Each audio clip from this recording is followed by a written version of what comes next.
आज के इस टॉपिक में हम बात करेंगे क्लॉजेस के बारे में। और हाँ, इससे पहले कि मैं क्लास को शुरू करूं, मैं बता दूं कि अगर आप चैनल पे नए हैं, आपने सब्सक्राइब नहीं किया अभी तक, तो नीचे दिए गए सब्सक्राइब बटन पर क्लिक करें, चैनल को सब्सक्राइब करके नोटिफिकेशन बेल को भी ऑन कर लीजिए, जिससे कि आगे आने वाली कोई भी वीडियो आप मिस ना करने पाए। तो सबसे पहले हम बात करते हैं कि आखिर क्लॉज होता क्या है। आई होप आप लोगों ने मेरे सेंटेंस और फ्रेज वाली वीडियो को देखा होगा। अगर आपने उन दोनों वीडियोस को देखा है तो डेफिनेटली ये टॉपिक आपका और इजी आपको लगने लग जाएगा। देखिए, यहाँ पर अगर हम बात करें क्लॉज की, a clause is a group of word which has a subject and predicate. यानी कि क्लॉज क्या होता है? एक ग्रुप ऑफ वर्ड होता है जिसमें कि एक सब्जेक्ट होना चाहिए और साथ ही साथ उसमें वर्ब, ऑब्जेक्ट एंड कॉम्प्लीमेंट्स भी होने चाहिए, यानी कि उसमें प्रेडिकेट भी होना चाहिए। एक चीज यहाँ पे आपको और ध्यान देना है कि ये क्या करता है, सेंटेंस को फॉर्म करता है एंड कभी कभी ये क्या होता है, एक सेंटेंस का पार्ट भी होता है। यानी कि जैसा कि मैंने आपको सेंटेंस में बताया था कि सेंटेंस भी एक ग्रुप ऑफ वर्ड होता है, उसमें भी सब्जेक्ट और एक फाइनाइट वर्ब का होना बहुत जरूरी होता है। उसी प्रकार क्लॉज भी होता है। क्लॉज में भी सब्जेक्ट का होना बहुत जरूरी होता है, वर्ब का होना बहुत जरूरी होता है, और साथ ही साथ आपको यहाँ पे ये ध्यान रखना है कि दोनों में फिर अंतर क्या हुआ। देखिए, एक जो सेंटेंस होता है, एक सेंटेंस क्लॉज हो सकता है, लेकिन एक क्लॉज हर वक्त सेंटेंस हो ये जरूरी नहीं है, क्योंकि सेंटेंस आपको मालूम होना चाहिए, मैंने आपको बताया है कि सेंटेंस ऑलवेज अपनी कंप्लीट मीनिंग देता है। लेकिन क्लॉज के लिए अगर हम बात करें तो क्लॉज में ये जरूरी नहीं है कि हर बार क्लॉज अपनी कंप्लीट मीनिंग दे ही। यानी कई बार कुछ क्लॉज ऐसे होते हैं जिनमें कंप्लीट सेंस निकल रहा होता है, यानी कि उस क्लॉज को हम सेंटेंस भी कहते हैं। इसके बारे में आगे अभी हम डिटेल डिस्कशन करेंगे, पहले बस इतना आप जान लें। दूसरी बात ये कि जरूरी नहीं है कि सारे क्लॉज अपना कंप्लीट सेंस दें। जैसे यहाँ पे आप एग्जांपल्स देख सकते हैं, मैंने लिया हुआ है। पहला, अमित प्लेज क्रिकेट। तो यहाँ पे आप देखेंगे अमित सब्जेक्ट है, प्लेस एक वर्ब है और क्रिकेट ऑब्जेक्ट है। अमित क्रिकेट खेलता है, यहाँ पे आप देख पा रहे हैं कि इसका पूरा कंप्लीट मीनिंग निकल रही है। यानी कि ये जो क्लॉज है ये अकेले भी स्टैंड हो सकता है, अकेले भी अपनी मीनिंग ये निकाल सकता है। यानी कि यहाँ पे हम ये बोलेंगे कि ये एक क्लॉज है। ये क्या है? This is a clause. लेकिन साथ ही साथ इसको हम सेंटेंस भी कहेंगे। सेंटेंस क्यों कहेंगे? क्योंकि यहाँ पे कंप्लीट मीनिंग निकल रही है। यानी कि एक क्लॉज सेंटेंस भी हो सकता है। अब यहाँ पे जरा देखिए, राहुल ब्रिंग्स वेजिटेबल। राहुल सब्जियां लाता है, तो यहाँ पे भी आपको पूरी कंप्लीट मीनिंग पता चल रही है। यानी कि ये भी एक क्लॉज है और ये एक सेंटेंस भी है, क्योंकि यहाँ पे पार्टिकुलर मीनिंग निकल रही है। ऐसे ही मैंने एक एग्जांपल यहाँ पे लिया हुआ है, Sunita sweeps the floor. Sunita ने क्या किया? फर्श को साफ किया। यहाँ पे ये एक सेंटेंस भी है और क्लॉज भी है, क्योंकि यहाँ पे कंप्लीट मीनिंग निकल रही है। आप बिल्कुल परेशान मत हो, बस वीडियो को एंड तक देखिए, धीरे धीरे ये टॉपिक ऑटोमेटिकली आपको बिल्कुल ईजी लगने लग जाएगा। अब जरा यहाँ पे देखिए, अब देखिए सेंटेंस यहाँ पे जरा आप ध्यान से पढ़िएगा। द डोर ओपन, दरवाजा खुला, and a lady walked in. एक लेडी अंदर आती है। अब यहाँ पे देखिए, दरवाजा खुला और एक लेडी अंदर है। यहाँ पे आपको दो सेंटेंस दिख रहे होंगे। आप सोचेंगे यहाँ पे दो सेंटेंस है। जी नहीं, यहाँ पे वास्तव में देखा जाए तो एक ही सेंटेंस है। ये बात हमेशा याद रखिएगा, कोई भी सेंटेंस तब तक फिनिश नहीं माना जाता है जब तक कि उसके एंड में आपको फुल स्टॉप का सिंबल, फुल स्टॉप का मार्क ना दिख जाए। तो वास्तव में यहाँ पे द डोर ओपन, यहाँ पे ये भी एक क्लॉज है, फिर एंड ये कंजक्शन है, और यहाँ पे जो लिखा हुआ है अ लेडी वॉक्ड इन, यानी कि इस पूरे सेंटेंस में की बात की जाए तो ये एक सेंटेंस है। लेकिन इस पूरे सेंटेंस में अगर क्लॉज की मैं बात करूं तो यहाँ पे टोटल 2 क्लॉज का यूज हो, टोटल 2 क्लॉज का यहाँ पे यूज हुआ है। पहला क्लॉज है द डोर ओपन और दूसरा क्लॉज है and a lady walked in. Alright everyone, अब जरा इस सेंटेंस की बात करते हैं। आई वेंट देयर, मैं वहां गया, and asked him a question, और उससे मैंने एक प्रश्न पूछा। तो यहाँ पे गाइस देखिए, आई वेंट देयर ये क्लॉज है और साथ साथ एंड आस्क्ड अ क्वेश्चन ये भी एक क्लॉज है। लेकिन ये पूरा मिल करके यहाँ पे क्या बना रहा है? यहाँ पे पूरा मिल करके एक सेंटेंस का निर्माण कर रहा है। यानी कि यहाँ पे एक सेंटेंस बन रहा है। यानी कि इस पूरे 5th वाले एग्जाम्पल में एक सेंटेंस है और यहाँ पे 2 क्लॉज यूज हुई है। ऑलराइट एवरीवन, आगे क्या कहानी है, आप परेशान ना हो। अब धीरे धीरे हम लोग आगे बढ़ेंगे। यहाँ पे आप ये तो जान ही गए होंगे कि अगर हम क्लॉज की बात करें तो क्लॉज कई बार सेंटेंस हो सकता है, बट जरूरी नहीं कि हर बार जो क्लॉज है वो सेंटेंस ही हो। क्यों? क्योंकि अगर हम क्लॉज की काइंड्स की बात करें, अब यहां से आपको और क्लियरली बातें समझ में आना शुरू हो जाएगी, क्योंकि क्लॉजेस को एक्चुअल में 2 पार्ट्स में डिवाइड किया गया है। जैसा कि अभी मैंने आपसे बताया था कि क्लॉज 2 प्रकार के होते हैं। एक ग्रुप ऑफ वर्ड ऐसा होगा जो अपनी कंप्लीट मीनिंग दे रहा होगा, वो अकेले स्टैंड होकर के अपने सेंस को कंप्लीट कर सकता है। लेकिन वहीं पर एक ग्रुप ऑफ वर्ड ऐसा होगा जो अपना कंप्लीट सेंस अकेले स्टैंड होकर के नहीं दे पाएगा, वो अपना कंप्लीट मीनिंग पूरी करने के लिए किसी एक दूसरे सेंटेंस की मदद लेगा। इसी के बेसिस पे क्लॉजेस को डियर स्टूडेंट्स 2 भागों में डिवाइड किया गया है। पहला है मेन क्लॉज, जिसको हम प्रिंसिपल क्लॉज के नाम से भी जानते हैं। दूसरे की हम बात करें तो दूसरे को हम सबऑर्डिनेट क्लॉज कहते हैं। अब जरा यहां ध्यान से सुनिएगा। So a main clause express a complete meaning, यानी कि एक ऐसा क्लॉज जो अपनी मीनिंग कंप्लीटली एक्सप्रेस करे and can be used as individual sentence, जिसको एक इंडिविजुअल सेंटेंस की तरीके यूज किया जा सके, उसे मेन क्लॉज या फिर प्रिंसिपल क्लॉज कहते हैं। यानी अब यहां से आप समझ गए होंगे कि वास्तव में वो क्लॉज जो अपनी पूरी मीनिंग कंप्लीट कर लेता है, उस क्लॉज को हम कहते हैं मेन क्लॉज, और उसी क्लॉज को हम सेंटेंस भी कह सकते हैं, क्योंकि उसके अंदर सेंटेंस की भी सारी प्रॉपर्टीज होगी। लेकिन वहीं देखिए वो ग्रुप ऑफ वर्ड जिसमें सब्जेक्ट हो, वर्ब हो यानी कि प्रेडिकेट भी हो, लेकिन वो अपनी कंप्लीट मीनिंग एक्सप्रेस ना कर पाए। जैसा कि यहाँ देखिए अ सबऑर्डिनेट क्लॉज, जो सबऑर्डिनेट क्लॉज होते हैं वो क्या होते हैं, does not express a complete sense, वो अपना कंप्लीट सेंस नहीं दे पाते हैं, and depend on another clause, वो किसी दूसरे क्लॉज पे डिपेंड होते हैं अपनी मीनिंग को कंप्लीट करने के लिए। यानी कि ऐसा ग्रुप ऑफ वर्ड जिसमें सब्जेक्ट भी हो, प्रेडिकेट भी हो, लेकिन वो अपनी कंप्लीट मीनिंग पूरी ना कर पाए, अपने कंप्लीट मीनिंग को पूरी करने के लिए वो किसी और दूसरे सेंटेंस पे यानी दूसरे क्लॉज पे डिपेंड रहे, उसे बोलते हैं सबऑर्डिनेट क्लॉज। आई होप ये बात आपको समझ में आ गई होगी। चलिए आगे बढ़ते हैं, धीरे धीरे आपको काफी कुछ समझ में आने लग जाएगा, बिल्कुल भी परेशान मत होइए। अब देखिए जरा यहाँ पे जो मैंने एग्जाम्पल लिया हुआ है, अब यहाँ से चीजें आपको और बेहतरीन तरीके से समझ में आना स्टार्ट हो जाएगी। जैसे कि यहाँ पे देखिए आई विल वेट, मैं इंतजार करूंगा टिल ही कम्स। तो अगर देखिए मैं बोलूंगा आई विल वेट, मैं इंतजार करूंगा, लेकिन वही अगर जो दूसरा पार्ट है टिल ही कम्स, जब तक वह आ जाता है। अगर मान लीजिए मैं आपसे ये बोलूं कि जब तक वह आ जाता है, तो अब यहाँ पे आपके दिमाग में आ जाएगा अरे कब तक वह आ जाता है, आगे कुछ आपको बोला जब तक वह आ जाता है, तो आपको ये वाक्य अधूरा लगेगा। यानी कि अगर मैं लिखना चाहूं टिल ही कम्स, तो ये वाला हिस्सा अपने आप में आपको अधूरा लग रहा होगा। लेकिन मैं अगर ये बोलूं कि आई विल वेट, मैं इंतजार करूंगा, तो ये वाला वाक्य आपको बिल्कुल पूरा लग रहा होगा। यानी कि यहाँ पे अगर हम बात करें तो ये पूरा का पूरा पार्ट आप जो देख रहे हैं ये सिंगल एक सेंटेंस है, क्योंकि यहाँ पे केवल एक ही बार फुल स्टॉप यूज हुआ है। लेकिन अगर हम क्लॉज की बात करें तो यहाँ पे 2 क्लॉजेस का यूज हुआ है, यहाँ पे 2 क्लॉजेस का यूज हुआ है।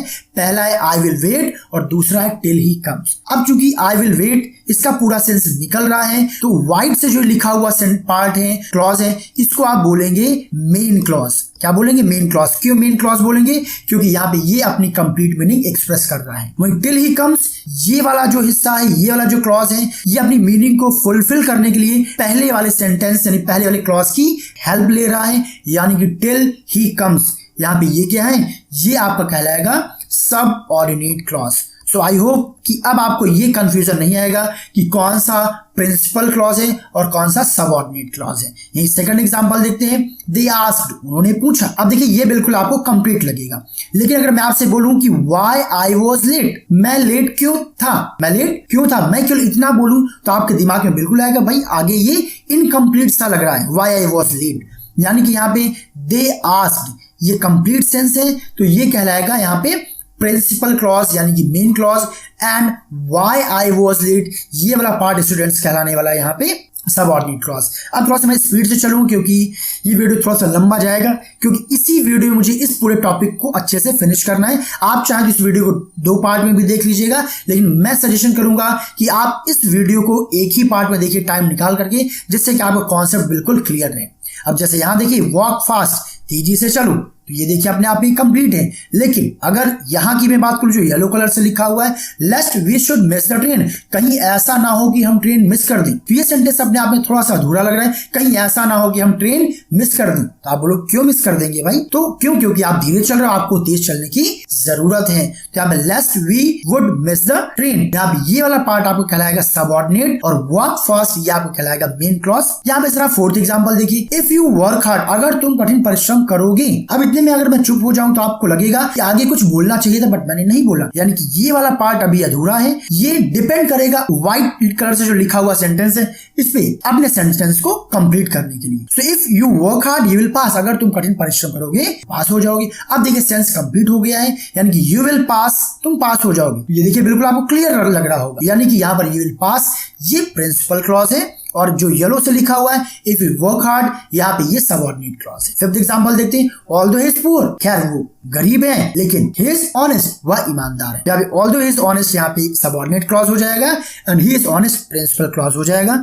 आई होप अब आपको ये आइडिया तो लग ही गया होगा कि प्रिंसिपल क्लॉज और मेन क्लॉज में क्या डिफरेंस है। अब जरा यहाँ पे हम आगे की क्लासिफिकेशन के बारे में बात करते हैं। तो क्लॉज को बेसिकली 2 पार्ट्स में डिवाइड किया गया, मैंने आपको ऑलरेडी बताया। पहला कहलाता है मेन क्लॉज या फिर जिसको हम प्रिंसिपल क्लॉज भी बोलते हैं, वहीं पर दूसरा क्लॉज कहलाता है सबऑर्डिनेट क्लॉज। एंड स्टूडेंट्स ये क्लॉज काफी इंपॉर्टेंट है क्योंकि आगे इसके जो 3 काइंड्स आप देख पा रहे हैं हम इन्हीं के बारे में डिटेल में डिस्कशन करने वाले हैं और यही आपका सबसे इंपॉर्टेंट पार्ट कहलाने वाला है क्लॉज का। तो अब आपकी वास्तव में मेन स्टोरी शुरू हो रही है, अभी तक तो मैं बस बैकग्राउंड के बारे में बात कर रहा था। Subordinate clause, further subordinate clause को 3 ग्रुप में डिवाइड किया गया है। पहले को हम बोलते हैं noun clause, second is known as adjective clause and third is known as adverb clause. अब चलिए हम बात करते हैं इन तीनों के बारे में कि नाउन क्लॉज क्या होता है, एडजेक्टिव क्लॉज क्या होता है और एडवर्ब क्लॉज क्या होता है। हाँ, लेकिन इससे पहले मैं आगे बढ़ूं ये मैं आपसे जरूर जानना चाहूंगा कि क्या वाकई में आपको नाउन, एडजेक्टिव और एडवर्ब के बारे में पता है, क्योंकि अगर आपको नाउन, एडजेक्टिव और एडवर्ब के बारे में नहीं पता है तो यहाँ पे आपको कुछ मुश्किलों का सामना करना पड़ेगा। तो आप जरूर, अगर ना आता हो तो आप एक बार जरूर नाउन क्या होता है, एडजेक्टिव क्या होता है, एडवर्ब क्या होता है जान ले। बाकी थोड़ा सा मैं आपको डिटेल यहाँ पे दे देता हूं कि नाउन तो बेसिकली आप जानते होंगे किसी व्यक्ति, वस्तु, स्थान के नाम को संज्ञा कहते हैं, आपने हिंदी में पढ़ा होगा।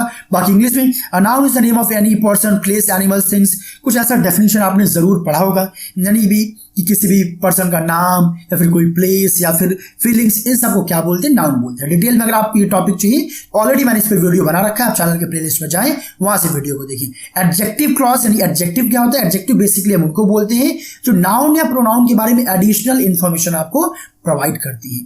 और अगर मैं एडवर्ब की बात करूं तो एडवर्ब बेसिकली उनको बोलते हैं जो किसी वर्ब के बारे में कुछ आपको एडिशनल इंफॉर्मेशन प्रोवाइड करे या फिर किसी एडजेक्टिव के बारे में कोई एडिशनल इंफॉर्मेशन प्रोवाइड करे या फिर किसी अनदर एडवर्ब के बारे में आपको कोई एडिशनल इंफॉर्मेशन प्रोवाइड करे, वो कहलाते हैं एडवर्ब। ओके, चलिए अब हम बात करते हैं इन सभी की। तो सबसे पहले मैं बात करूंगा नाउन क्लॉज। देखिए नाउन क्लॉज थोड़ा सा शुरू में आप लोगों को कठिन लगता है, लेकिन परेशान मत हो, पहले आप नाउन क्लॉज को पूरा देखिए, कहीं भी कंफ्यूजन बने तो परेशान मत होइएगा। जहां आप एडजेक्टिव क्लॉज और एडवर्ब क्लॉज भी फिनिश कर लेंगे तब आप तीनों को क्लासीफाई करना इजिली समझ जाएंगे। चलिए अब बात करते हैं हम यहाँ पे नाउन क्लॉज की। तो नाउन क्लॉज बेसिकली किसे कहते हैं, a dependent clause that function as noun in a sentence is called a noun clause. यानी कि डिपेंडेंट, हाँ देखिए डिपेंडेंट क्लॉज की बात करें तो डिपेंडेंट क्लॉज किसे कहते हैं, सब ऑर्डिनेट क्लॉज को डिपेंडेंट क्लॉज बोलते हैं क्योंकि ये दूसरे क्लॉज पे डिपेंड होता है अपनी मीनिंग को फुलफिल करने के लिए, कंप्लीट करने के लिए, इसीलिए सब ऑर्डिनेट क्लॉज को डियर स्टूडेंट्स डिपेंडेंट क्लॉज भी बोलते हैं। तो यहाँ पे कंफ्यूज मत होइएगा। तो कोई ऐसा डिपेंडेंट क्लॉज जो किसी पार्टिकुलर सेंटेंस में किसकी तरीके काम करे, नाउन की तरीके काम करे, तब वहां पे हम बोलेंगे कि वो नाउन क्लॉज। अब यहाँ पे आपको प्रॉब्लम ये होगी, सर पहचानेंगे कैसे कि वो नाउन क्लॉज की तरीके काम कर रहा है। देखिए यहाँ पे 3 ही चीजें, noun clause, adverb clause and adjective clause. देखिए एडजेक्टिव क्लॉज क्या करेगा, वो किसी नाउन या प्रोनाउन की विशेषता बताएगा। अगर किसी विशेषता की बात चल रही है तो सिंपली वो क्या हो जाएगा, एडजेक्टिव क्लॉज हो जाएगा। एडवर्ब के बारे में मैंने आपको बताया, वो क्या करेगा, किसी वर्ब के बारे में, एडजेक्टिव के बारे में या फिर किसी अनदर एडवर्ब के बारे में बात कर रहा होगा, इशारा कर रहा होगा, तब वो कहलाएगा एडवर्ब क्लॉज। अगर इन दोनों में से कोई नहीं तो सिंपली एक ट्रिक याद कर लीजिए, तब वो कहलाएगा यहाँ पे क्या, noun clause. But don't worry, आगे में कुछ ट्रिक्स भी आपको बताऊंगा जिसके बेसिस पे आप समझ पाएंगे कि आखिर आप इनको कैसे आइडेंटिफाई करेंगे। क्या आप एग्जांपल देखिए, जैसे कि आई नो, मैं जानता हूं, व्हाट ही वांट, वो क्या चाहता है। तो यहाँ पे ये जो हिस्सा है, अगर मैं बोलूं व्हाट ही वांट, वो क्या चाहता है, तो ये सेंटेंस अधूरा है। बट आई नो, मैं जानता हूं, ये सेंटेंस पूरा है, ये पार्ट, ये क्लॉज पूरा है। तो आई नो यहाँ पे ये प्रिंसिपल क्लॉज है और व्हाट ही वांट, यहाँ पे ही वांट्स, यहाँ पे वांट्स हो जाएगा। व्हाट ही वांट्स, यहाँ पे ये क्या कहलाएगा, यहाँ पे ये कहलाएगा आपका डिपेंडेंट क्लॉज। ऑलराइट, और यही आपका कहलाएगा नाउन क्लॉज। अच्छा, क्यों नाउन क्लॉज कहलाएगा, देखिए नाउन क्लॉज ऑलवेज, उनका कुछ रोल आगे मैं डिस्कस करूंगा। तो बेसिकली यहाँ पे नाउन क्लॉज इतना आप समझ ले, आगे भी आपका डाउट क्लियर हो जाएगा। आगे देखते हैं why he left this place, उसने इस जगह को क्यों छोड़ा, इज अ मिस्ट्री, ये अपने आप में क्या है, एक रहस्य है। तो यहाँ पे जो येलो से लिखा हुआ पार्ट है ये कहलाएगा नाउन क्लॉज, और ये वाला हिस्सा यहाँ पे आपका मेन क्लॉज का पार्ट है। आगे बात करते हैं। So the noun clause answer the question what, always याद रखिएगा जो नाउन क्लॉज है वो किसका उत्तर देता है, व्हाट, क्या के प्रश्न का उत्तर देता है, and introduced by these connectors, और उनमें आपको ये सारे कनेक्टर्स, ये सारे कंजक्शंस देखने को मिलेंगे, जैसे कि प्रोनाउंस में who, what, which, who, and adverb में when, where, why and how, as a conjunction that, whether and if। अब आगे बात करते हैं कि वो कौन कौन से ट्रिक्स है जिनसे आप आइडेंटिफाई कर सकते हैं कि वो पार्टिकुलर जो क्लॉज है वो नाउन क्लॉज है।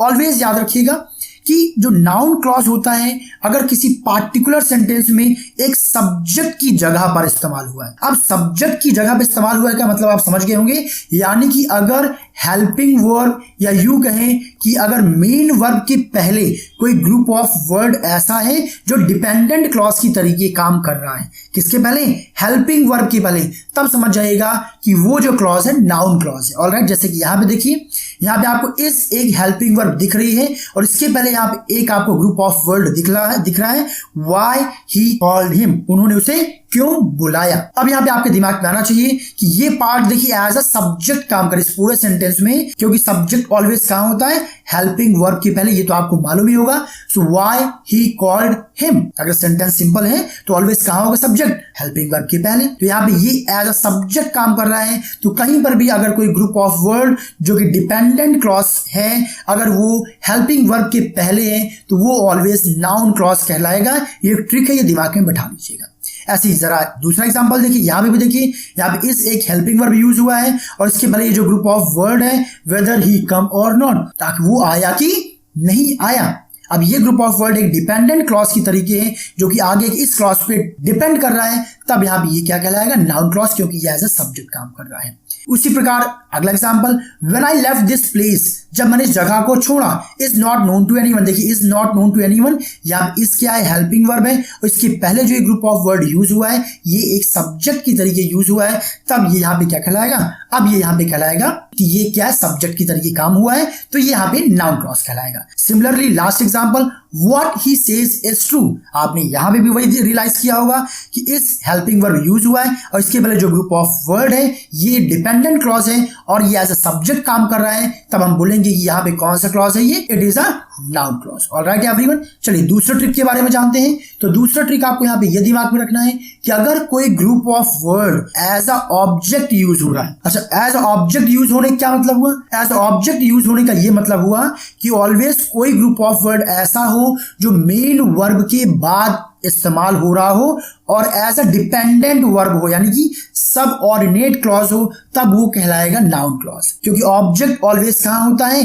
मेन वर्ब के बाद। जैसे कि एग्जांपल देखिए, आई डोंट नो, तो यहाँ पे नो क्या है, मेन वर्ब है और इसके बाद यूज हुआ हु ही इज, वो कौन है। तो यहाँ पे आप पा रहे होंगे कि वो कौन है, तो यहाँ पे ये group of word as a dependent काम कर रहा है क्योंकि ये अपनी मीनिंग को पूरा करने के लिए इस पे डिपेंड है। तो व्हाइट वाला आपका जो क्लॉज है वो आपका प्रिंसिपल क्लॉज कहलाएगा और हु ही इज ये आपका सब ऑर्डिनेट या फिर डिपेंडेंट क्लॉज है और ये एज अ ऑब्जेक्ट काम कर रहा है, तो यहाँ पे ये कहलाएगा आपका नाउन क्लॉज। ऑलराइट, सिमिलरली अगला एग्जांपल, आई कैन टेल, मैं बता सकता हूं वेयर ही लिव्स, वो कहां रहता है। फिर से देखिए, टेल, टेल यानी कि वर्ब और वर्ब के बाद एक ग्रुप ऑफ वर्ड यूज हुआ है, तब ये यहाँ पे क्या कहलाएगा, कहलाएगा आपका नाउन क्लॉज। ऑलराइट, सिंपली यहाँ पे देखिए, शी नोज, अगेन आपकी मुलाकात किससे हो गई, मेन वर्ब से हो गई। अब आगे जो ग्रुप ऑफ वर्ड यूज हुआ है ये आपका फिर से बन जाना है नाउन क्लॉज। अब आपको इजी लगने लग गया होगा मुझे उम्मीद है। आशा थिंक्स, यहाँ पे थिंग्स देखिए ये भी वर्ब है और वर्ब के बाद ऑब्जेक्ट यूज होता है और ऑब्जेक्ट की जगह पे आप देख पा रहे हो क्या यूज हुआ है, एक ग्रुप ऑफ वर्ड यूज हुआ जो डिपेंडेंट क्लॉज की तरीके काम कर रहा है, जो अपनी मीनिंग को पूरा करने के लिए व्हाइट वाला जो क्लॉज है ये लिखा हुआ है व्हाइट कलर से, इस पे डिपेंड है। तो ये येलो वाला पार्ट आपका कौन सा क्लॉज कहलाएगा, नाउन क्लॉज। ऑलराइट एवरीवन, अब चलिए तीसरे रूल की बात करते हैं। तीसरा ट्रिक आपको दिमाग में क्या रखना है, अगर कोई ग्रुप ऑफ वर्ड जो कि एज अ डिपेंडेंट क्लॉज काम कर रहा है और वो बी फॉर्म के बाद एज अ कॉम्प्लीमेंट यूज हो रहा है। बी फॉर्म यानी कि is, am, are, was, were, will be, shall be, इनके ठीक बाद अगर कोई ग्रुप ऑफ वर्ड आ जा रहा है और वो एज अ नाउन क्लॉज के कॉम्प्लीमेंट की तरीके काम कर रहा है, तब वो नाउन क्लॉज कहलाए। जैसे यहाँ पे देखिए, the question is, helping verb आपको यहाँ पे मिल गया है, एंड आगे क्या दिया गया, why he should not talk to me. अब यहाँ पे आप देखिए, why should not talk to me, ये क्या है, उसे मुझसे बात क्यों नहीं करना चाहिए। ये एक ऐसा डिपेंडेंट क्लॉज है जो कि इस पार्ट पे डिपेंड कर रहा है अपने मीनिंग को पूरा करने के लिए, और बी फॉर्म के बाद ये यूज हुआ है, तब ये यहाँ पे क्या कहलाएगा, नाउन क्लॉज। सिमिलरली यहाँ पे आप फिर से इस देखिए, तो व्हाट आई डोंट लाइक ये सबऑर्डिनेट का नाउन क्लॉज होगा क्योंकि बी फॉर्म इसके बाद यूज हुआ है। ऐसे थर्ड एग्जांपल में भी इस देखिए, आप इसकी जगह कोई और भी आ सकता है, is, am, are, was, were, will be, shall be, इन सारे हेल्पिंग वर्ब को बस आपको अपने दिमाग में रखना है। सिमिलरली द डिश इज, देखिए फिर से इज आ गया, द डिश वॉज भी हम एज पर सेंटेंस बोल सकते थे अगर बनाना हो तो। So what you have demanded, आपने क्या डिमांड किया, तो येलो वाला पार्ट यहाँ पे आपका कहलाएगा नाउन क्लॉज। तो आई होप आपने यहाँ पे 3 बातें सीख ली कि अगर कोई ग्रुप ऑफ वर्ड ऐसा है जो कि डिपेंडेंट क्लॉज, सबऑर्डिनेट क्लॉज का हिस्सा है, और अगर वो as a subject, as a object, या फिर बी फॉर्म यानी कि इज, एम, आर, वॉज और विल बी, शैल बी, इन सभी के बाद यूज हो रहा है, तब वो कहलाएगा नाउन क्लॉज। कुछ और रूल्स है उनको भी जान लेते हैं। अगला आपको रूल ये याद रखना है कि अगर कोई ग्रुप ऑफ वर्ड ऐसा है कि वो एक डिपेंडेंट क्लॉज की तरीके काम कर रहा है और उसके ठीक पहले आपको कोई प्रीपोजिशन देखने को मिल जाए, दिस इज द, देखिए नाउन क्लॉज थोड़ा सा आपको लंबा लगेगा, बाकी आपका एडजेक्टिव एडवर्ब फिर आपका इजी हो जाए, परेशान मत होइएगा। आगे चलते हैं। अब देखिए ये वीडियो आप देख लेंगे अंत तक, फिर आपका ये टॉपिक ऑलवेज आपका एकदम फिट हो जाएगा, मस्त हो जाएगा, बिल्कुल परेशान नहीं होइएगा। अब यहाँ देखिए कंजक्शन, सॉरी यहाँ पे एक प्रीपोजिशन आपने देखा टू के बाद ये ग्रुप ऑफ वर्ड जो यूज हुआ है, व्हाट आई से, ये जो वर्ड है, ये जो ग्रुप ऑफ वर्ड है अपने मीनिंग को कंप्लीट करने के लिए ये वाले व्हाइट कलर से जो क्लॉज लिखा हुआ है इस पर डिपेंड है, यानी कि व्हाट आई से ये एक डिपेंडेंट क्लॉज है और इसके ठीक पहले प्रीपोजिशन का यूज हुआ है।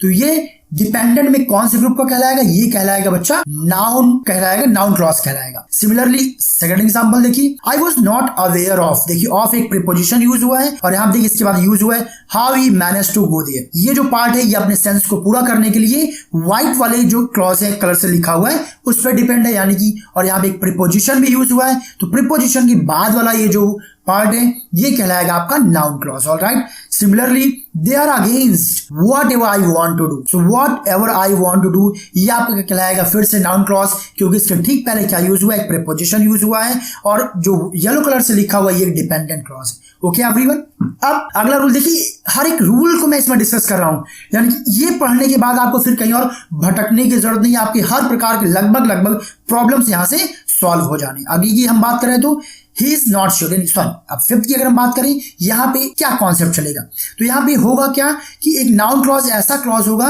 जो एक कॉम्प्लीमेंट ऑफ एडजेक्टिव के तरीके काम करेगा। जरा इसको ध्यान से समझिएगा, यानी कि यहाँ पे जो वो ग्रुप ऑफ वर्ड जो एज अ डिपेंडेंट क्लॉज काम कर रहा है वास्तव में वो पीछे दिए गए किसी एडजेक्टिव को डिफाइन कर रहा होगा, उसके सेंस को और क्लियर कर रहा होगा। जैसे यहाँ पे देखिए ही इज नॉट श्योर, तो यहाँ पे जो श्योर है ये एक्चुअल में एडजेक्टिव है और इसी श्योर वर्ड को ये ग्रुप ऑफ वर्ड मिल करके और क्लियर कर दे रहा है कि वो श्योर नहीं, किस चीज पे श्योर नहीं है, कि वेयर शी लिव्स, यानी कि कोई ऐसा ग्रुप ऑफ वर्ड जो एज अ सबऑर्डिनेट क्लॉज काम कर रहा है और वो किसी एडजेक्टिव के बारे में बात करो, किसी एडजेक्टिव को और डिफाइन कर रहा है, तब गाइस वो क्या कहलाएगा, तब वहां पे वो कहलाएगा noun clause. Similarly I am confident, तो कॉन्फिडेंट देखिए यहाँ पे ये एक एडजेक्टिव है और इसी कॉन्फिडेंट किस बात पे कॉन्फिडेंट है वो देखिए आगे दिया कि that he will help you और नॉट, आई एम कॉन्फिडेंट, वो तो ही मदद करेगा कि नहीं करेगा। तो यहाँ पे आप आई एम नॉट कॉन्फिडेंट करेंगे तो ज्यादा बेटर सेंटेंस बनेगा, I am not confident that he will help you और नॉट, मैं कॉन्फिडेंट नहीं हूं कि वो तुम्हारी मदद करेगा कि नहीं करेगा। तो ये जो पूरा का पूरा जो सेंटेंस दिया गया है, सॉरी क्लॉज दिया गया है, वो कॉन्फिडेंट को ही और डिस्क्राइब कर रहा है, तो इसीलिए यहाँ पे ये वाला पार्ट क्या कहलाएगा, noun clause. Similarly it is doubtful, तो डाउटफुल फिर से यहाँ पे एडजेक्टिव हो गया और आगे जो आप देख रहे हैं group of word weather he will help you और नॉट, वो किसके बारे में बात कर रहे हैं, उसके डाउट को ही तो बता रहे हैं, उसका डाउट आखिर है क्या, इसीलिए अब यहाँ पे ये कहलाएगा नाउन क्लॉज। आई होप ये आपको बात समझ में आ गई होगी। एक पॉइंट और बचा डिस्कस कर लेते हैं, अगर कहीं पे आपको ऐसा मिल जाए कि कोई एक नाउन यूज हो और फिर आगे ग्रुप ऑफ वर्ड आए और वो ग्रुप ऑफ वर्ड क्या करे, उसी नाउन के बारे में बात करे। देखिए पीछे हमने क्या पढ़ा था कि एक एडजेक्टिव हो और उस एडजेक्टिव के बारे में वो ग्रुप ऑफ वर्ड बात कर रहा हो, तब भी वो नाउन क्लॉज कहलाएगा। अगला ये लास्ट रूल है, बस इतना आपको सीख लेना है, फिर यहां से आपके सारे रूल्स फिनिश हो जाएंगे। सो अब यहाँ पे क्या ध्यान देना है, कोई एक नाउन हो और नाउन के बाद एक ग्रुप ऑफ वर्ड यूज किया गया हो और वो ग्रुप ऑफ वर्ड उसी पहले वाले नाउन के बारे में बात कर रहा हो, जिसे बोलते हैं इन एपोजिशन। अगर किसी ने पढ़ा केस इन एपोजिशन का ये फॉर्मेट होता है, नहीं आता तो परेशान मत होइए, जो मैं बातें बता रहा हूं बस उसको ध्यान से सुनिए। यानी ऐसा ग्रुप ऑफ वर्ड जो अपने पहले दिए गए नाउन के बारे में बात करें, वो क्या कहलाता है, वो कहलाता है नाउन फ्रेज। जैसे यहां पे देखिए the rumour, so the rumour यहाँ पे जो दिया गया है, जो रूमर है बेटा, आगे आप देखेंगे ग्रुप ऑफ वर्ड आगे यूज हुआ है, that he has gone bankrupt. वो क्या हो चुका है, बैंकरप्ट हो चुका है, इज बेसलेस। यानी कि वास्तव में यहाँ पे एक जो सेंटेंस कंप्लीट था वो क्या था, द रूमर इज बेसलेस। एक सेंटेंस यहाँ पे, एक क्लॉज ये है और दूसरा क्लॉज यहाँ पे व्हाइट कलर से लिखा हुआ है, that he has gone bankrupt. लेकिन आपने ध्यान से देखा होगा तो जो that he has gone bankrupt ये एक अफवाह थी, और जो रूमर है, रूमर के बारे में ये ग्रुप ऑफ वर्ड और डिफाइन कर रहा है, उसको और क्लियर कर रहा है। इसलिए यहाँ पे that he has gone bankrupt, ये व्हाइट वाला जो लिखा हुआ क्लॉज है ये एक सबऑर्डिनेट क्लॉज है और यहाँ पे नाउन क्लॉज की कैटेगरी में आएगा। सिंपली यहाँ देखिए द रिपोर्ट, अब आगे आपको जो ग्रुप ऑफ वर्ड मिलेगा वो रिपोर्ट के बारे में बताएगा। कौन सी report, that he had died, कि उसकी मृत्यु हो चुकी है। इट्स ट्रू, वो सही है। यानी कि रिपोर्ट के बारे में और क्या कर दिया गया है, यहाँ पे जो दैट ही हैड डाइड, यहाँ पे ये बात रिपोर्ट को ही डिफाइन कर, रिपोर्ट एक नाउन है तो यहाँ पे ये क्या कहलाएगा, दैट ही हैड डाइड, ये व्हाइट कलर से लिखा हुआ भाग यहाँ पे कहलाएगा नाउन क्लॉज या फिर subordinate clause. Alright everyone, third example sir देखिए दैट फैक्ट। अब यहाँ पे फैक्ट यहाँ पे आ गया है, अगला ग्रुप ऑफ वर्ड जो देखिए है ये इसी फैक्ट को और क्लियर करेगा। कौन सा फैक्ट, ये फैक्ट के बारे में जानकारी दे रहा है। फैक्ट ये that she is hard working, की वो हार्ड वर्किंग है, is beyond doubt to doubt से परे है। ऑलराइट, तो यहाँ पे जो व्हाइट वाला हिस्सा है ये क्या कहलाएगा, ये कहलाएगा आपका नाउन क्लॉज। सिंपली यहाँ पे नेक्स्ट देखिए द आइडिया, अब यहाँ पे आइडिया एक नाउन आ गया। अगला ग्रुप ऑफ वर्ड देखिए यहाँ पे that the earth is flat, ये ग्रुप ऑफ वर्ड इस जो विचार है उसी को और डिफाइन कर रहा है और क्लियर कर रहा है। तो ये व्हाइट से लिखा हुआ पार्ट क्या कहलाएगा बच्चा, यहाँ पे ये कहलाने वाला है आपका noun clause. Simply next the thought, कौन सा thought, that he will help you, कि वह तुम्हारी मदद करेगा। करेक्ट, ये बिल्कुल सही है। सो ये वाला पार्ट क्या कर रहा है, इसी विचार को और क्लियर कर रहा है। ऐसे द प्लान, अब कोई प्लान के बारे में डिस्कशन होगा, प्लान क्या है, that we should go Shimla, कि हमें शिमला जाना चाहिए, इज बेस्ट, ये अच्छा है। तो ये जो व्हाइट से लिखा हुआ पार्ट है ये प्लान के बारे में बात कर रहा है। यानी कि ये व्हाइट से लिखा हुआ ग्रुप क्या कहलाएगा, नाउन क्लॉज कहलाएगा, क्योंकि ये इसके पहले दिए गए नाउन को डिफाइन। तो ये पूरे रूल्स थे स्टूडेंट्स जो नाउन क्लॉज के बारे में बात किया। अब चलिए बात करते हैं हम लोग आगे एडजेक्टिव और एडवर्ब के बारे में। तो ये डिफिकल्ट था, आई होप काफी तक क्लियर हो गया होगा, बट अभी भी कोई डाउट है परेशान मत होइए, थोड़ा सा कुछ देर और बने रहिए, आपके फिर सारे डाउट्स क्लियर हो जाएंगे। और अपना फीडबैक जरूर दीजिएगा स्टूडेंट्स की ये सेशन आपको कैसा लग रहा है, क्योंकि ये सारी मेहनत बच्चा लोग आपके लिए ये या आपके प्यार की बदौलत में यहाँ पे हूँ कि मैं मेहनत करता हूँ कि आप कुछ सीख पाओ और उसके बदले मुझे आपका प्यार और सपोर्ट मिलता रहे। चलिए अब देखिए बात करते हैं एडजेक्टिव क्लॉज की। तो मैंने ऑलरेडी आपको बताया कि एडजेक्टिव क्या होता है, पहले आप ये जान लो। तो एडजेक्टिव वो होता है जो किसी नाउन की या प्रोनाउन की विशेषता। ओके, अब यहाँ पे जो एडजेक्टिव होगा वो सिंगल वर्ड की तरीके यूज होगा। जिन्होंने मेरी एडजेक्टिव फ्रेज वाली वीडियो देखी होगी, एडवर्ब फ्रेज वाली जो फ्रेज की वीडियो थी, तो उनको ये बातें ज्यादा बेहतर समझ में आ रही होगी। अगर आपने ना देखा हो तो मेरी फ्रेज की वीडियो और सेंटेंस की वीडियो जरूर आप लोग देखिए। अब जैसे यहाँ पे आपके डेफिनेशन की बात कर लें तो कोई डिपेंडेंट क्लॉज, ऐसा क्लॉज जो किसी सेंटेंस में एक एडजेक्टिव के तरीके काम कर रहा होगा, तब वो क्या कहलाएगा, एडजेक्टिव क्लॉज कहलाएगा। और एक चीज और, एडजेक्टिव क्लॉज को रिलेटिव क्लॉज भी बोलते हैं। चलिए स्टार्ट करते हैं। तो यहाँ पे जरा देखिए दिस इज द बुक, यहाँ पे देखिए एक बुक है और इसी बुक के बारे में आगे क्वालिटी बताई जा रही है, कुछ इंफॉर्मेशन शेयर किया जा रहा है। तो ये ग्रुप ऑफ वर्ड यहाँ पे क्या कहलाएगा, एडजेक्टिव क्लॉज। क्यों, क्योंकि दिस इज द बुक, यहाँ पे बुक क्या है, देखिए नाउन, बुक क्या है, यहाँ पे एक नाउन है और बुक के बारे में आगे का जो ये सेंटेंस है दैट ही हैज बॉट, जो उसने खरीदा था, तो दैट ही हैज बॉट, यहाँ पे ये जो ग्रुप ऑफ वर्ड है ये डिपेंडेंट क्लॉज है और ये क्लॉज अपने मीनिंग को पूरा करने के लिए दिस इज द बुक इस पे डिपेंड है। तो आपका येलो कलर से लिखा हुआ पार्ट क्या कहलाएगा, डिपेंडेंट क्लॉज या फिर सबऑर्डिनेट क्लॉज, और सबऑर्डिनेट की कैटेगरी में ये आएगा एडजेक्टिव के, एडजेक्टिव क्लॉज के अंदर, क्योंकि ये किसी नाउन की विशेषता बता रहे हैं। ऐसा आगे देखिए दिस इज द पर्सन, यहाँ देखिए एक व्यक्ति पर्सन है। अब आगे जो डिटेल्स शेयर होगी इसी पर्सन के बारे में होगी, यानी इसी पर्सन के बारे में कुछ बताया जाएगा।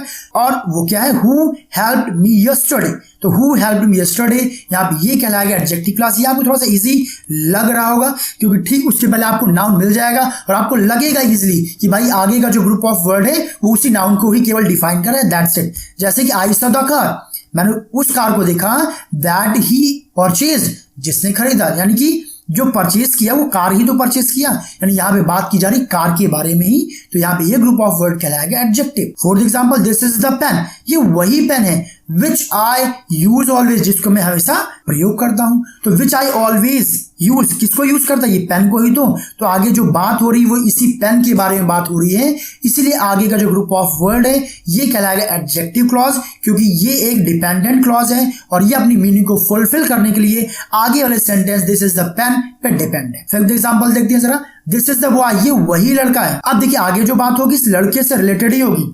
Who solved the question, जिसने उस प्रश्न को हल किया, यानी कि इस लड़के के बारे में बताया गया कि यही लड़का है जिसने वो वाले प्रश्न को हल किया। तो इस लड़के के बारे में कुछ जानकारी दी जा रही है। लड़का एक नाउन है, नाउन के बारे में जानकारी देने के लिए ग्रुप ऑफ वर्ड यूज किया गया है, तो ये ग्रुप ऑफ वर्ड यहाँ पे कहलाएगा students adjective clause. I hope आपको समझ में आ गया होगा। अब चलते हैं एडवर्ब क्लॉज की। अब आप तो ये समझ ही गए होंगे कि आपका एडजेक्टिव क्लॉज कैसे यूज होगा और आपका एडवर्ब और आपका नाउन क्लॉज कैसे यूज होगा। अब बात करते हैं हम लोग यहाँ पे एडवर्ब क्लॉज के बारे में। तो सबसे पहले आपको यही जानना जरूरी है कि एडवर्ब क्लॉज एक्चुअल में होता क्या है। सो एडवर्ब क्लॉज वो क्लॉज होता है जो किसी वर्ब यानी किसी काम के बारे में बात करे, या फिर किसी अनदर एडजेक्टिव के बारे में कोई इंफॉर्मेशन दे, या फिर किसी एडवर्ब, कोई एक एडवर्ब दिया हो उस एडवर्ब के बारे में आपको कोई इंफॉर्मेशन दे, तब वहां पे वो कहलाएगा एडवर्ब। और अगर वो एक ग्रुप ऑफ वर्ड जिसमें सब्जेक्ट भी है और वर्ब भी है, तब वहां पे वो कहलाएगा क्लॉज। Okay everyone. अब आपके इस आइडिया को सिंपल करने के लिए मैंने यहाँ पे कुछ देखिए आपको टेबल्स बनाया, जरा इसको ध्यान से देखिए, इसको आपको बस रटना होगा, दैट्स इट। आपने पीछे देखा होगा तो पीछे ये कुछ कंजक्शन दैट, हु, दैट, विच, इस टाइप के आपकी कंजक्शंस यूज हो रहे थे, कनेक्टर्स यूज हो रहे थे। अब जो देखिए एडवर्ब क्लॉज होता है उसके कुछ काइंड्स होते हैं। पहला काइंड होता है कंडीशन, वो क्या बताता है, स्थिति बताता है, और स्थिति बताने के लिए आपको ये कंजक्शन यूज होगी इफ, अनलेस, वेदर, यानी कि अब आपको बस रट्टा मार लेना है कि अगर कहीं इफ, अनलेस या वेदर यूज हुआ तो वो आपका कहलाएगा एडवर्ब क्लॉज। और एडवर्ब क्लॉज के अंदर क्या बताएगा, वो एडवर्ब क्लॉज ऑफ कंडीशन बताएगा। वहीं अगर कहीं पे एज, देन या लाइक यूज हो गया है तब भी वो एडवर्ब क्लॉज होगा और वो बताएगा एडवर्ब क्लॉज ऑफ कंपैरिजन। और हो सकता है कि वहां पे किसी के मैनर की तरीके की बात हो रही हो और उसको बताने के लिए एज या फिर एज इफ का इस्तेमाल किया जाता है। यानी कि अगर कहीं पे आपको एज या फिर एज इफ, देखिए ये जो कनेक्टर्स आप देख रहे हैं बिल्कुल अलग हैं, इनकी मुलाकात आपसे पीछे नहीं हुई थी, तो यहाँ पे आपको बिल्कुल क्लियरली समझ में आएगा कि एज या एज इफ हो जाए तब वो हो गया एडवर्ब क्लॉज, और किस में आएगा, एडवर्ब क्लॉज ऑफ मैनर में आएगा। इसी प्रकार अगर कहीं पे पर्पस की बात हो रही हो तो पर्पस की जब बात हो रही होगी तो अभी कौन कौन से कंजक्शंस का इस्तेमाल हो कनेक्टर्स का, so that, in order that, in case या लेस्ट। तब अगर ये कंजक्शंस आ जाए, आगे सारे में बता दे रहा हूं, because, since, as, so that, such that, ये टेबल का आप स्क्रीनशॉट ले लीजिए, इसको आप रट्टा मार लीजिए। ऑल दो, हाउएवर, इवन, टाइम की बात होगी तो after, before, since, when, whenever, till, as. अगर ये सारे कंजक्शंस आपको कहीं पे दिख जाते हैं, आप आंख मूंद करके आप समझ जाएंगे कि भाई जहां पे भी ये लगे होंगे, जहां से भी ये शुरू हो रहे होंगे, उसके आगे का जो पूरा पार्ट होगा वो आपको कहलाएगा एडवर्ब क्लॉज। और ग्रुप की बात करें तो जिस भी ग्रुप का आप कनेक्शन से यहाँ पे देख रहे हैं वो उसी ग्रुप में आ जाएगा। वो group of condition, adverb of condition, adverb of purpose, adverb of place, ऐसे adverb of comparison, adverb of reason, concession, contrast, manner, result या फिर टाइम, किसी का भी वो पार्ट हो सकता है। तो यहाँ पे आपको थोड़ा सा होमवर्क करने की जरूरत पड़ेगी, इसको आपको रट्टा मारने की जरूरत पड़ेगी। कुछ आइए एग्जांपल्स देख लेते हैं, फिर सेशन को हम लोग फिनिश करते हैं। जैसे अब यहाँ पे देखिए, इफ यू वर्क हार्ड, अगर तुम कठिन परिश्रम करोगे, यू गेट बेस्ट रिजल्ट, तुम्हें अच्छा रिजल्ट मिलेगा। अब जरा यहाँ पे देखिए, इफ यू वर्क हार्ड, अगर मैं केवल ये वाले पार्ट को बोलूं, अगर तुम कठिन परिश्रम करोगे, तो आपको लग रहा होगा, अगर मैं इतने में चुप हो जाऊं तो आपको लगेगा कि भाई ये सेंटेंस अधूरा है, आगे कुछ होना चाहिए। तो यानी कि ये वाला पार्ट आपका यहाँ पे क्या कहलाएगा, ये कहलाएगा यहाँ पे आपका सबऑर्डिनेट क्लॉज, और उसमें ये एडजेक्टिव के अंदर आएगा। ओके, ये एडजेक्टिव क्लॉज है। और अगर मैं आपको ये बोलूं यू गेट बेस्ट रिजल्ट, तुम अच्छा रिजल्ट पाओगे, तो आपको देखिए कंप्लीट लग रहा है ना, तो ये आपका कहलाएगा प्रिंसिपल क्लॉज, क्योंकि ये अकेले भी अपना अर्थ, अपनी मीनिंग कंप्लीट कर सकता है। ऐसे ही अनलेस यू वर्क हार्ड, जब तक तुम कठिन परिश्रम नहीं करोगे, मतलब अगर तुम कठिन परिश्रम नहीं करोगे, यू विल फेल, तुम फेल हो जाओगे। अब देखिए, अगर आपको कैटेगरी भी जानना हो तो अब आपको पता होना चाहिए कि यहाँ पे कंपैरिजन हो रहा है कि कंडीशन की बात हो रही है। देखिए यहाँ पे इफ यूज हो रहा है, अनलेस मैं यूज कर रहा हूँ, यानी कि किसके ग्रुप में आ रहा है, कंडीशन। तो यानी कि एडवर्ब क्लॉज के अंदर एडवर्ब क्लॉज ऑफ कंडीशन की बात करता है। ऐसे यहाँ पे और भी कई सारे एग्जांपल्स मैंने लिए हुए हैं। They must inform whether she will come और नॉट। तो वेदर देखिए यहाँ पे कंजक्शन यूज हुआ है। फिर as Ravi is as intelligent as Mohan, देखिए एज आगे हमने यूज किया था कंपैरिजन के लिए।